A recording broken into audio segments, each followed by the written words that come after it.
Hey, good evening. Okay, we will call to order at 6:08.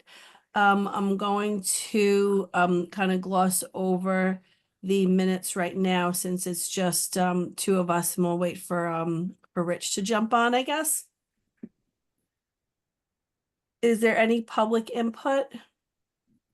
I see no one that is No logged one. in or anybody that's sent anything that's asked for being elevated to a panelist.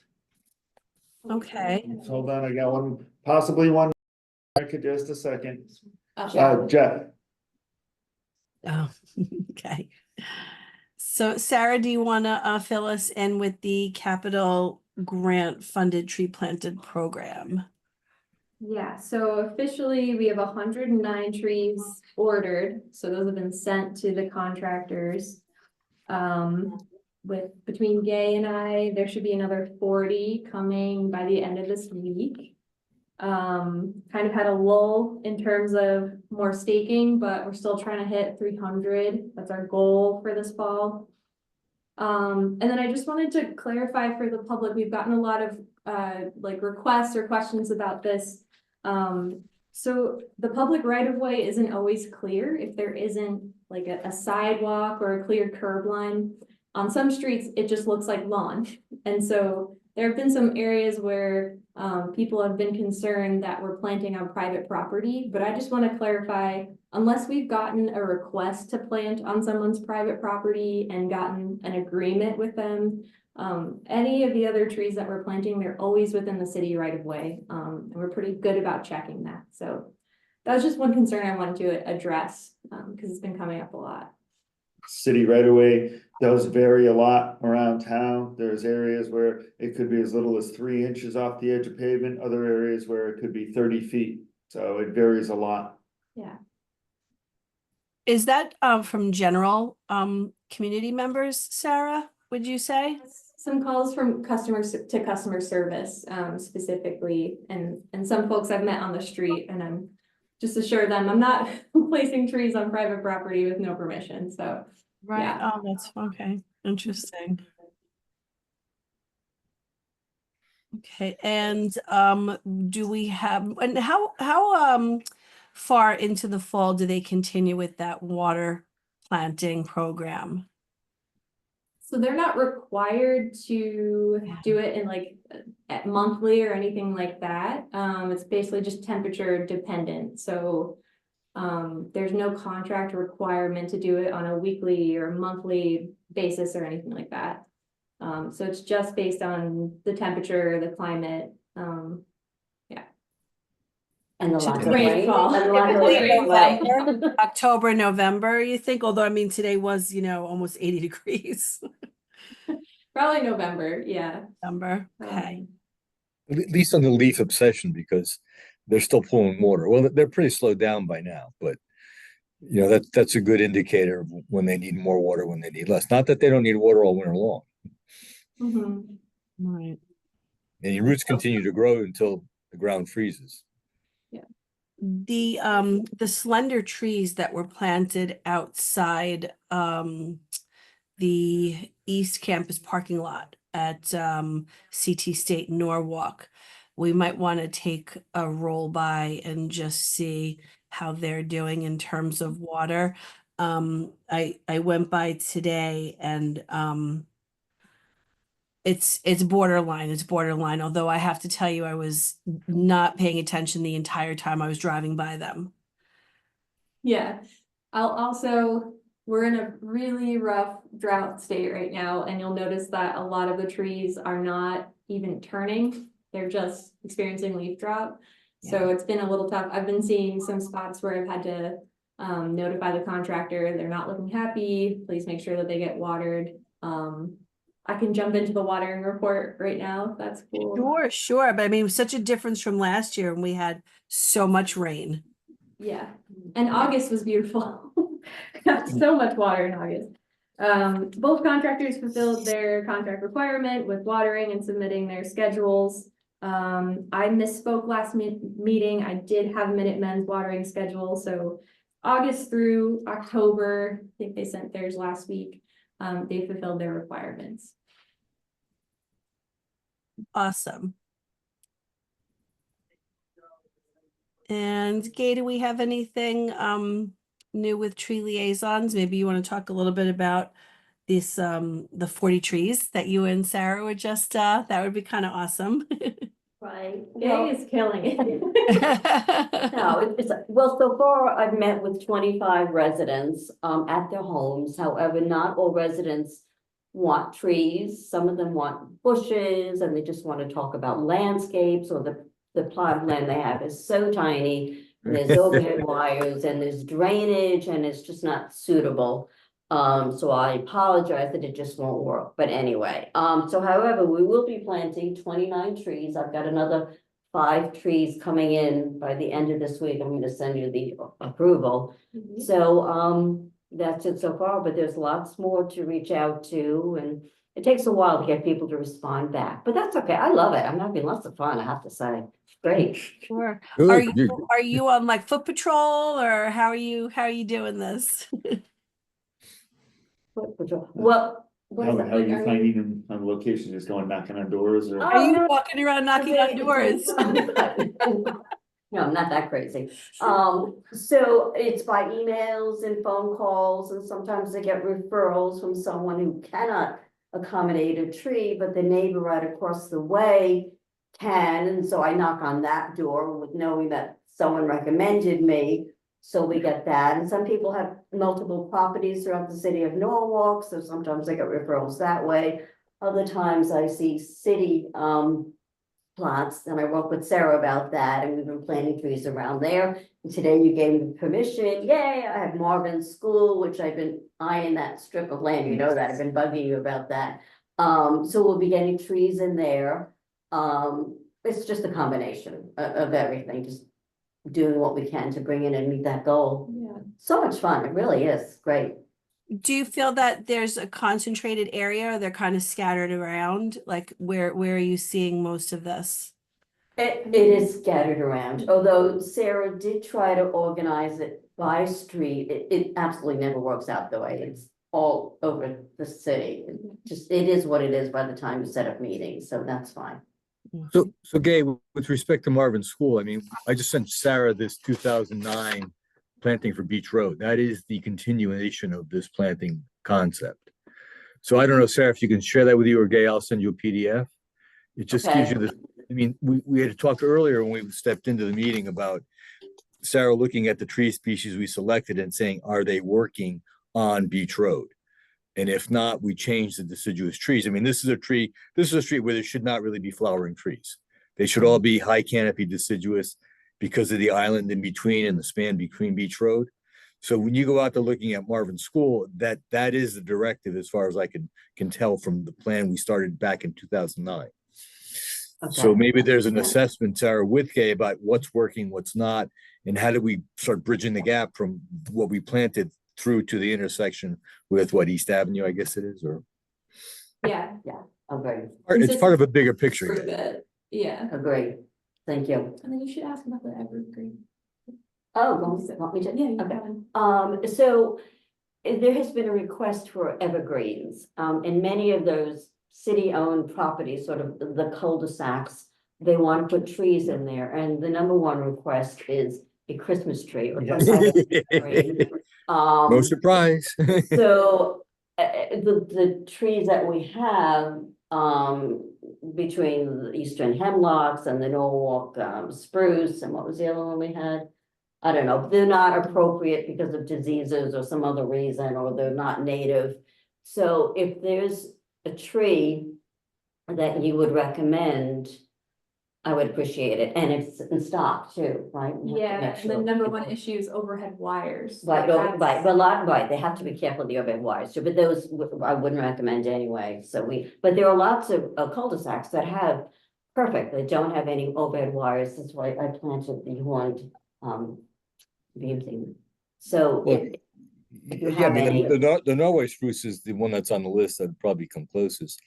Once you go to Colorado Yeah. blues, which I don't think we have on the list, Paul, I don't think. I don't think so, no. what about that? It's not I on mean- the list. We I mean, can there ask for things that. Douglas fir, juniper, like, some of those junipers can grow pretty high up. A Christmas tree, that's not gonna make them happy. The Douglas fir would make them happy. Douglas fir is more Christmas-esque.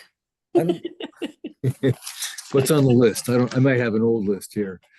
We've been using in some of, and even the Connecticut DOT is actually using both white spruce and black spruce now. Okay, In lieu of white pine for longevity, and they're stronger wooded trees. So, I mean, we have Picea aves on the list as an evergreen. That's pretty much it that would qualify under the current contract. If we want to use like it's not a Colorado, it's Picea glauca is what, white spruce, Sarah? White spruce, yeah. Picea glauca, without being Colorado, Colorado is kind of ornamental. And if we put that on the list, we're risking being like ornamentally landscaping, which we don't really want to do. You know, we're about canopies mostly. But I mean, Yeah.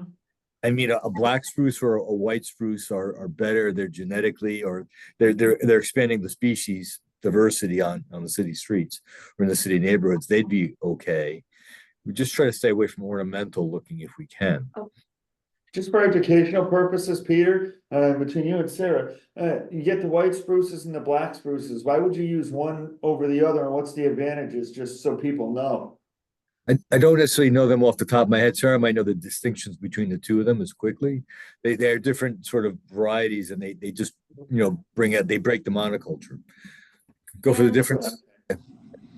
and they're both native, Yes. Yeah. Okay, Eastern, okay, I'll look it up and I'll create a photograph of them so I can show the people too. okay, that's good. It's good information. It's another one we have in the, Would toolkit. would Suga be considered too ornamental? The only reason we've been avoiding hemlock is because of the adelgid, and it's, Are they still an issue? yeah. Yeah, I had them on my property. That's Not as amazing. not as devastating as they were, you know, a decade ago, but they're But still. that's, yeah, I mean, I worked at the New York Botanical Garden decades ago, and they were you know, just becoming a real issue then. I'm really surprised they're still kicking. They're surviving, but they look extremely miserable. They're sad. They're It's sad. What about juniper though, Peter? Not a great Christmas tree. A great native, great to use in, you know, groups. Yeah, I mean, that's why I said it, because I think when they grow kind of tall, they look really pretty. But if the if the question is Christmas-esque, then it's not gonna satisfy. No, you Well, give me a we group of can't 12. accommodate- Yeah. I don't know. So you gave me three choices, the white spruce, the black spruce, and. The juniper. Norway spruce is pretty good. I mean, what's fir? Did we What's say the- the Douglas fir or one of those Yeah. fir tree? There are firs. I can't think of the name. What's the genus on a fir, Sarah? Oh, Pseudotsuga. Pseudotsuga. I'm Yeah. not sure what I don't typically use them, but there might be one or two that would work. Okay. Okay. Like white fur, yeah. Alright, so all of those we could order? We can order off of the contract list. I think it'd be good to pick like one that's Okay. doing well, and that way we know that they can procure them and. Okay, and the stock Right, would be. right now, the Norway spruce is the only one on the list that I see. So. Well, we're to stay away from that. But to Gay's point, you know, people are gonna address that it's not native and that we shouldn't be. Right, No, the Norway spruce would be probably the easiest choice right now. It's actually the fullest Agreed. choice. I mean, the white spruce and the black spruce don't grow as full. They're more native looking. We tend to use them in groups and clusters. oh, so they're not good sort of as a solitary tree, is that what, how tall do they get? If they grow solo, they can be okay, but the Norway spruce pretty much will make the Christmas tree look. Norway spruce is what you see at Rockefeller Center most of the time. Right, but would to stay away from that, correct? If I have a choice, I'm to stay away from that? Not necessarily. I didn't say that. Spruce is the- is Are you the saying, candidate. wait, are you Would changing? are argue you now it's the right saying- tree for the right place, right? I mean, it grows to 60, 80 foot if you let it, so pick the right What, a spot. white or black goes to 60, a 60 footer? The Norway will go that high, the black or white stay a little lower. Yeah, So. I You're don't- saying go back to the Norway is basically what I'm hearing. I don't see any reason not to. I mean, And then with wires, it's just.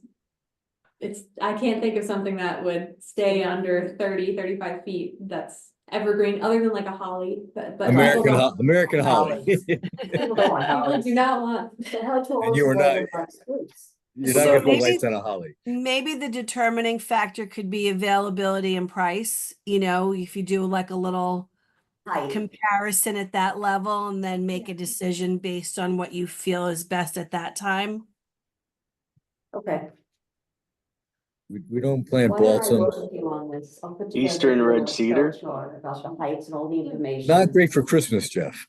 No, I know, but if you're going for native Well, I guess and so. small, but I'd yeah, rather not agreed. get the wrong way, I think. I mean, yeah, I could put four together and put Christmas lights on and make them look And good. make them Can look do good. that. Well, you know what, Jeff, perfect timing. You want to give us any NTA activity updates?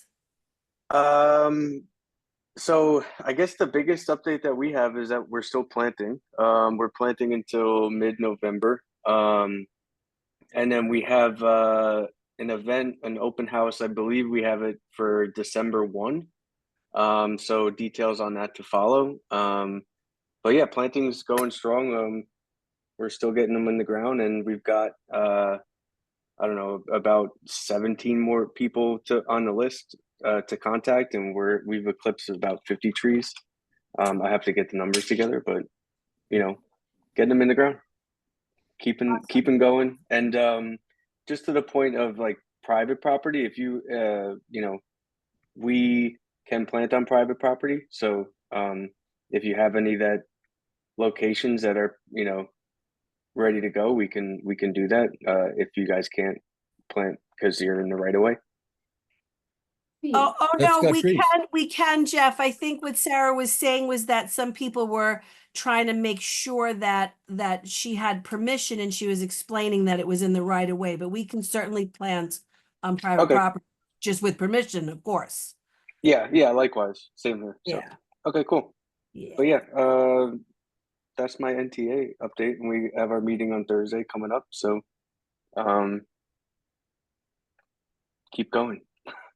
Awesome. Let Look, me it's just all clarify. about forward real quick. momentum, right?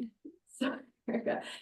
We are sticking to planting like street side on private property, so we haven't really been accommodating for like backyard trees because of the grant funding to ensure that it's a benefit to like the neighborhood, the surrounding. We've never done backyard trees.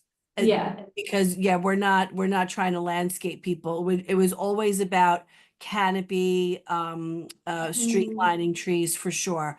100%. We've been on the same page. Yeah. But Jeff, just to clarify, you can plant it on the side of a house or a backyard ever? Yes, we can plant wherever.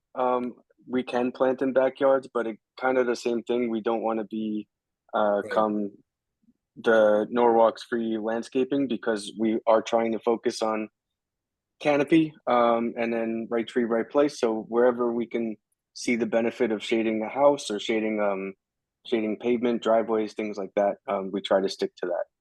Right. But yeah, if there's not enough room and there, you know, it's a better location in the back and it'll serve our purpose of enhancing the canopy, we can absolutely plant there.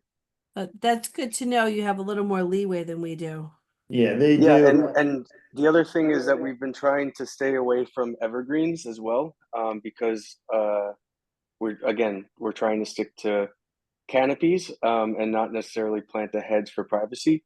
But we have been planting recently a handful of evergreens here and there, because they're native and they will enhance the environment and the ecology, where there's just, you know, lawn and the homeowner wants an evergreen specifically. But yeah, it's kind of a case by case basis, and again, right tree, right place, and always trying to focus on enhancing the canopy and shading as much pavement or, you know, roof or house as possible. And put So- public, so public, Jeff, what you- public being the priority, public places being more of a priority. Yeah, but again, we, as the NTA, we kind of have a little bit more leeway, so we can go in the backyard, but yeah, we try to adhere to the public as much as possible. And just so everybody's aware of why too, when we get our capital budget funding that we use for tree planting, it's usually to enhance, once again, the street tree canopy, so we're obligated. If there's grants, it might require canopy, so if the grant, it has to be in that area, and that's why we can't necessarily just go on to the private property on the side of a house or something like that. Whereas the Tree Alliance has a little more leeway because of it being a volunteer organization versus the city capital budget where it's actually obligated for a specific purpose. Right. Sure. So Jeff, which evergreen are you planting then? Eastern red cedar, white pines. And we don't plant Norway spruces. We haven't planted any spruce recently, but I have in my professional career planted white spruce and black spruce. They're good trees, but kind of the same thing. They're a little bit more scraggly in their mature growth habit. Isn't that what came down at the golf course that everybody was like all up in arms about? Was that the one that was underneath the wires? Yeah, I don't know if they were under wires. People were just complaining that they were Norway spruces and they weren't native anyway. It was at the do you remember that? I remember it- something with Eversource, but I think Yeah, exactly. It remember had to do with it's specifically. Eversource, yeah. and the golf course, exactly. They did take down trees and there was the overhead transmission lines and they were doing work there. That's why they took them down, but it was the evergreens. Mhm. On the 14th tee box. Yes, right. Yes, Chris.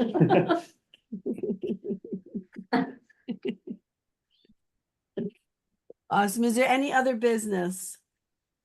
Got a couple of quick things that I just wanted to mention. Update on the September 28th open house. We had almost 1,300 people at the open house, and then Sarah had the table set up with the Tree Advisory Committee, Parks and Rec group, all of our information, the handouts for that. So there was a lot of people that did come through and information that was handed out related to that. And then the second item is we're gearing up again for our Tree City USA recertifications coming toward the end of the year. So Jeff will be looking to see if we can get your numbers for budgets as well as your quantity of trees planted. So we'll be giving you a call in the near future for that. On it, I will. At this meeting, I will make that a priority to get our list curated for you. And that's I always get messed up with the timetable for that. That's this spring we and are last fall, right? What we are looking for is, it's a fiscal year for us, the Tree City USA group has told us, as long as you do it on a yearly basis, it can be calendar or fiscal. So we do the fiscal year because we're still planting now and don't have all the information of what we're planting at this point in time for the end of the year, so it's easier to do the fiscal year for us, so it's anything from basically July 1st of 23 through June 30th of 24. Okay, very good. So along those lines, Paul, sort of new, and it's something that takes work. But like looking at Beach Road and saying what's working, what's not working. Is there sort of a target of what we've done a decade ago and saying this is successful for these reasons and these things are not working? And I bring it up only because I just thought of it now with talking about Beach Road, Martin Luther King Boulevard. We've planted there now probably 3 campaigns over the last 20 years. You know, why are things working? Why aren't they working? It's sort of an assessment. Is that part of something that would be useful to do as Tree USA, you know, the City USA, or just plain useful for us? Probably more useful for us. I don't know if it would fit with anything for Tree City because they're looking for dollars expended per capita, your budgets. And they're also then, when you go for the growth award, there's certain specific programs. So I don't know if there's anything that would be an assessment of past work done per se that would get you points for your growth award. So it would probably be more for us just for what we put where and when we do it. I mean, I'm looking at Martin Luther King Boulevard on the front end by South Norwalk, where we planted the columnar or sweet gums, I think they are. Then we did a routine planting down the medians. That seems to be working, but the trees we planted on the margins may not be working. So maybe there's just a sort of internal assessment of how we do things. I mean, it'd be like if you did a master plan 25 years later, you go out and say you're updating your strategic planning. And maybe that's a bigger question. Maybe that falls to Sarah. What's the strategic plan, for the way we actually do things? Yeah, I mean, I certainly think that's worthwhile. It's just a matter of capacity, but I mean, Yes. that becomes way more possible with the inventory software when we continue the tree inventory, because I know that you can set up timetables to do a 3-year inspection, like you get a notification, this tree was planted 3 years ago, it needs to be inspected in 2025 or whatever. Just right now, I'm trying to think of how we could even do that. Maybe. Look at. I don't think, I don't think it's a tree by tree. I think it's a street by street. I mean, I just think of places that we've been focused on and 10 years later, have they worked? So maybe it's more of a targeted area versus citywide. Citywide is very hard to do. But if we have a certain targets like East Avenue, Right, Peter, just like a visual assessment, like a drive-by assessment. right? I mean, East Avenue, we put trees on East Avenues periodically over the years. And we know that some have taken place, some have been removed, single issues where things have been removed. But is it working? I mean, 2 large sugar maples just came down on the corner of Eversley. I think they were ancient trees. The property owner probably wanted them down, so we're just seeing streets change over time. Are we being effectual? Yeah, and what's surviving and taking. What's surviving and, what do we need to target? Then comes with the whole list of who owns what's the right of way. There's a lot of things involved. But we know what we planted, so Yeah. that's a starting point, so, Yes. yeah. I had a really quick shout out that I forgot to put into the agenda. Tomorrow at Calf Pasture Beach, the Norwalk Garden Club is donating a redbud to the city, so that's going to be planted around 11 a.m. tomorrow, right adjacent to Ripka's. So I just wanted to thank them for their donation, and as another aside, we're gonna be planting some daffodil bulbs on Beach Road to kind of add some color in the spring. So thank you for their donation, and thank you for their time to partner on this. Yes, thank you. We've got a long-standing relationship going back to the tree festivals where the garden club would have a booth at the tree festival each year too. So yes, thank you. Daffodils are good. 1,000 at least, Exactly. maybe Yeah, 4. They've been great with supporting a student, helping them buy books as well. So really a fantastic organization. Okay, if there's no other business, I move to adjourn. I think we're good. Okay, we'll see everybody next month. Take care. Okay, take care, guys. Thank you, everybody, for what you do.